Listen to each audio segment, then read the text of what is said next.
Quanto è importante la valorizzazione di questo nuovo distretto? Che cosa potrà portare alla nostra comunità, al nostro territorio? Ma se sappiamo lavorare bene è importantissimo, perché dovrebbe essere un ente, diciamo, trasversale, soprattutto le altre associazioni che oggi comunque si sono impegnate per promuovere i prodotti, e quindi dovrebbe servire da coordinamento e di fare sinergia. Il progetto è stato pensato 2 anni fa e dovevamo essere già pronti a partire, poi la pandemia ci ha bloccati, non è stato possibile realizzare ciò che volevamo, però la serata di questa sera ci ripaga sicuramente e siamo pronti con tutta l'organizzazione. Infatti poi in seguito si vedrà già dei progetti concreti da realizzare.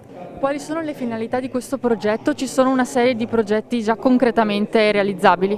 Ma le finalità sono promuovere il sistema territoriale, il binomio prodotti tipici, bellezze turistiche del territorio. Treviso ha il più ricco paniere di prodotti di qualità, riconoscimento europeo, 14 prodotti, 12 piccole produzioni locali, 57 prodotti tipici e tradizionali. L'idea è di proporli in maniera coordinata e congiunta, con un marchio che lo identifica, un marchio sviluppato con la realtà aumentata, che diventa un modo di comunicare emozioni, uno strumento innovativo dove inquadro l'immagine del distretto, mi parte un filmato e mi fa capire cosa c'è dietro il distretto. Ci sarà anche il sito Marca Doc, il nome proprio si sposa a pennello, e le cassette delle eccellenze per mettere in vendita, sotto questa immagine coordinata, i prodotti appunto del nostro territorio, da vendere a turisti, i gadget di territorio,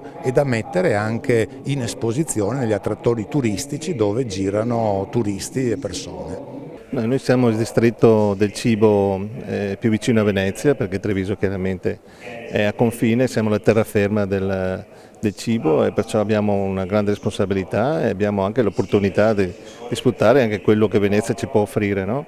E abbiamo tutto quello che ci serve per essere interessanti, avere dei prodotti unici, come sappiamo, dal radicchio agli asparagi, al prosecco, a tutto quello che questa terra straordinaria riesce a dare.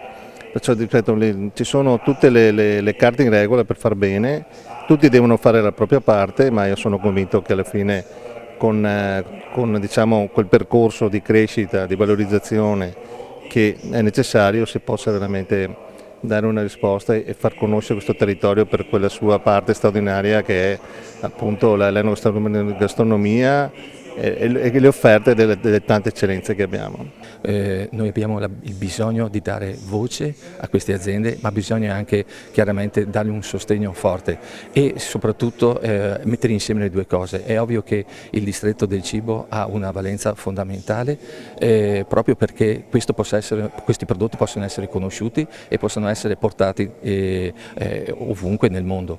Dicevo prima nella relazione di prima che è importante che questi possano essere fatti anche attraverso il coinvolgimento di tutti gli interlocutori che ci sono nel nostro territorio. Abbiamo delle scuole anche di eccellenza che sapranno con i propri ragazzi portare sicuramente questi prodotti all'eccellenza mondiale.